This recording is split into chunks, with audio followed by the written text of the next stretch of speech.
2012, he gave us his first album called Grade One, and we'll give you an album, and that will be the rest of their music life. But then Stonebwoy gave us more in the year 2015 on an album called Necessary Evil. Necessary Evil. And today, we are so happy, delighted, and excited to introduce to you another album called Epistles of Mama, aka EOM. So if you are here, you are fortunate because you are going to be among the first people to listen to the wonderful songs on the album. It's actually a two-in-one album. One half of the album is an Afrobeat, full of Afrobeat song, and one half of the album is also full of reggae songs. And I'm talking about world-class classic songs. That is what we are going to do here this evening. So without much ado, I believe the people here on the board would like to say a word or two, and after that we will move on to listen to the songs on the album. And again, we're going to have another big concert on 22nd December at the Accra International Conference Center. I will give you details about that concert as well, when you can get your ticket, where you can get your ticket, and even who is coming from far and near to support Stonebwoy on that very day. It is called the BHIM concert. I'm fortunate to be counted among all of you. I thank you for spending your time to come here. I'm also lucky again, or blessed, to be working with this beautiful talent. You know, I've admired Stonebwoy from afar. You know, at a point we were at opposite ends. You know, and now we're together. You know, and I promise you, I've listened to the album, and it is not something that you listen and then you just leave. You take something with it.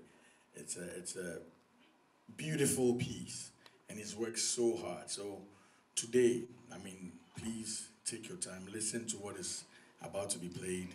We have a couple of videos as well for you to see, and the young man is working so hard. It's good we're all here, because everybody that matters in the Ghanaian music industry, especially Press, is here, and I'm hoping that we'll take this to the next level. Our thing has always been pushing our people to the next level, and I know we're doing well, but we need a lot more support this time. Black City, Stonebwoy's manager. Good evening. Just like he rightly said, I hardly speak. I'm a man of action. I believe in action more than in words. Stonebwoy has worked very hard for the past 2 years to come up with this album. And when he was putting this album together, he had both the local market and then the international market. So this album has a lot of international features. And we're praying and hoping that it reaches the height that we want it to get to. Yes, thank you. Good evening, Ghana. Good evening to everybody present here this evening. I go by the name Livingston Eche Satekla. And you all know my stage name, Stonebwoy. Stone as derived from my living stone, so you know. And then the boy from a road boy perceptive. Thanks to Dr. Duncan of Adom FM for, you know, adding a boy to the stone. So that's just to give you a brief, you know, introduction, because I know not a lot of people know that. Thank you for having supported my dream, my talent from 2004, when I began to sing on radio, when I began to battle people. That was where I met Papa Wastik somewhere in 2007.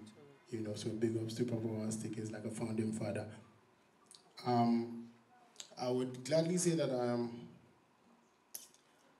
my musical journey has hugely been inspired by reggae music. And we all know what reggae music stands for. I would gladly say that reggae music stands for the voice that speaks for the voiceless, the voice that champions a cause.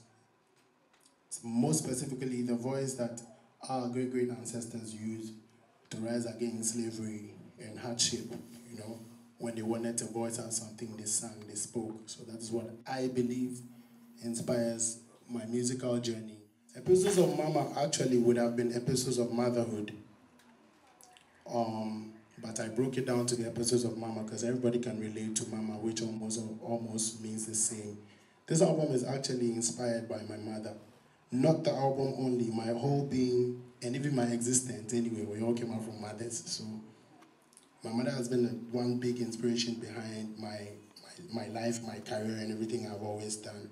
But it's not to go sentimental, but it's only rather unfortunate to be here today without her witnessing, because I believe that this is the beginning of my climax, and she hasn't witnessed it anyway. But I know that, you know, since I believe in God, I believe in spirits, I know that we all see her and she is aware of. So this is inspired by her. Actually, I did one song to start the whole album, which is actually called Mama. So after doing the whole song, then it dawned on me that, you know, what would the whole album be called? Because I haven't even done with, I have not finished like a half of the album yet. But the song so touches me so much so that I would really want to dedicate it to her, because it's actually a mother's song. Because at the point in time, almost everything that was happening in my life, she had told me, you know, and it would just play in my mind like a deja vu. I'd be like, I think I've heard this before being told to me. So as an artist, as a storyteller, I cannot tell somebody else's story better than I can tell my own in a creative piece, so as to relate it to everyone's journey. Because no matter how the music is, we all can relate. No matter how alone my story seems to sound, I believe that we all can relate, because we are all human beings at the end of the day.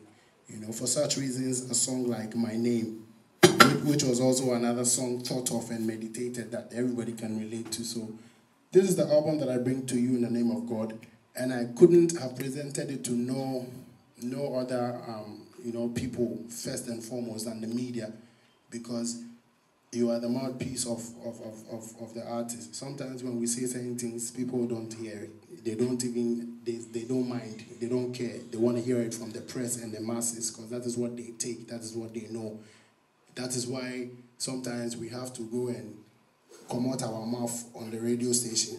You know, when you come out on Twitter and they won't mind you, you have to go back there and you come on. So I believe that the media is very powerful in the career line that we have chosen, and even very powerful in all aspects. So that's why we're here today, and here at Xylophone Media premises with my CEOs and my bosses surrounding me. I only feel like a servant to serve the music and to create some great piece. Yet though, the dream is also to be able to target at some of the highest heights that, you know, a musician can get to with the album.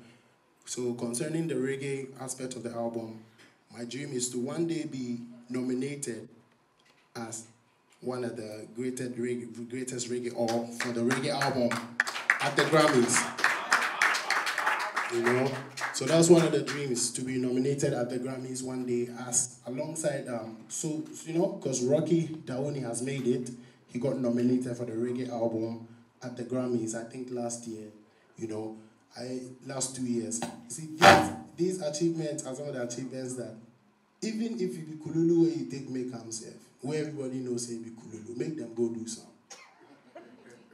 You don't understand? Because it be serious. For somebody to get nominated for the Grammys, I know Ghanaians will easily say be Kululu, but if be Kululu, why everybody no go there? And if you know say be Kululu, then do some. Sorry, I say I'm so, because it be us, it be you people of you talk to. And today then I talk so, because I feel say we know they really celebrate our things. I have to be serious, you know. But if I no go there right now, we come here to, you know, and this is another thing we go celebrate. So if I go there, I no lie. I was on Instagram today and yesterday as I land. No, they say the mobiles had happened, that the videos have won, the Wizkid have won. And aside the names, they follow a lot of other people where they see how the Nigerian media, they blow on. Even their president will go tweet, make somebody or go tweet. And the tweet where the trend right now for their way they push with the fact that Wizkid win international award over Jay-Z and Beyonce. And they push them like nothing happened for Nigeria before. You understand? But when Stonebwoy feature on Morgan Heritage album will get nominated for Grammy, that is the lowest likes I've ever had on my IG. I'm like, if it's a brofu way, we know they understand, because it be the same thing. I promise on the grave of my mother, as I tweet, the video come tell me, say, congrats, my G. So we know amongst us, we don't say we they try, we they create music, you see, we they do. We for put some of these things too, because Charlie, he didn't hear me. I go talk him the way I go talk him. I for Charlie right now there, that be where the thing reach. Me, I go come, I go finish, I go do, I go grow, I go die. Somebody go come, he go do, he go do. But if the thing be the same, maybe there's somebody go reach our level. We will try. Agent Sasko, aka Assassin, on the album. Yeah, on the reggae album. So all those who don't follow reggae music, I don't know which in song where I go sing where we go Kai, but Jano, it's a big name when it comes to the reggae industry. And I have Pressure Boss Pipe, who sang, let me give you some love and affection. I know if either of you has heard that Pressure Boss Pipe, and I have Kabaka Pyramid. Yeah, another solid artist. And I have I Octane, another artist on the reggae. And then I have Chronixx as well. But yeah, I have Chronixx as well. But to set it straight, that would have to be released later as a single, because a lot of paperwork and a lot of things go in all to make these things happen, and timing and everything. But Sean Paul was able to make it on time, although we did on tour. So we have Sean Paul writing ready. Yeah. But aside that, we have other superstars. We have Kelvin Boy, we have Sam Kwediye, we have Kim Promise, we have Efia, we have Amare, we have Aigbe, we have Burna Boy, we have AKA, we have Yapono on the Afrobeat side of the album. So we have Vanessa Blink from Jamaica as well. We have Fayan Lion, one Trinidadian. So yeah, Sakwadi already. Yeah, so these are we have Joey B as well. Every time I forget. Joey B on the album. So on the Afrobeat side of the album, it be thing where I just share with my brethren, because you would hardly find me do songs with them due to time, and they to do songs with me. So I took this opportunity to spread it all across so we all can share and enjoy our music. So you can find me on a more open, and I think that this time I sing cheaper, so as I big boy, they for come give me something. Yeah, because I will take the tree go international. Yeah, man. So some for they take go, but if I big man carry tree, they go, then it be like for go see your 2 be that. This be album, and I'm not sure say anybody ever do double album with reggae and Afrobeat in Africa yet. So this to me and my team and the people we have for Terra, I know say it's a great achievement we've all been able to put together. And no African artist, Papa Wastik be my witness, he lives in America, he does reggae music, has ever featured up to 5 international reggae artists on an album before. You understand? So, we dey try, we dey push, we dey do them. So thank you very much for coming to listen to 1 or 2, 3 songs. You understand? So we will play them. We will listen, we will watch some of the videos. We will try to bring one Ghana boy from the UK. We, our own Jamaican brothers too, we and some too, they vibe. We try to give him concept, we could do it. And they like, yeah, but that'll be more on a gangster time. Forget that side. They will come diplomatically. We are supposed to make everything look smooth. So thank you, EOM Epistles of Mama. So shout out to every mother, every woman in here, because I know you'll be prospective mothers to come. Thank you. Kojo fans, I know 1 or 2 people must have heard about him and of him. He's a Ghanaian-born artist in the UK. He's done a couple of great songs, and I know the youth would want to see him in Ghana to perform for the first time. So definitely he's coming down, and also like we said, working on other surprises as well from the Jamaican side. So primarily because first and foremost, I believe that it's about us, it's our thing, and we should definitely focus and concentrate on pushing us some more, because I know Ghanaians haven't had enough of any of us yet, be the artists, be the movie makers. We need to, we need to enjoy us more and celebrate us more and more. Now, I want to say this so to make people know that I particularly as an artist, I do not support, the too much influx. Like, it doesn't really help. It only makes other people greater and better over. Isn't it? So, on the 22nd of December, the conference center, there's going to be the BHIM concert. That's supposed to be the second edition, but this is going to be for the album. This is going to be the album edition. So you'll find me performing one or two songs from the album and I know that you guys are going to enjoy it because it's going to be a big one as well. It's going to be a great one. You know what I mean? Thank you for supporting the whole idea and everything. So thank you. That's basically about it. We're going to be telling you where and how to find passes as media people and their tickets as well. So we can all break this news to the masses so they know that we're on and kicking. You go so I every July. Thank you very much for coming.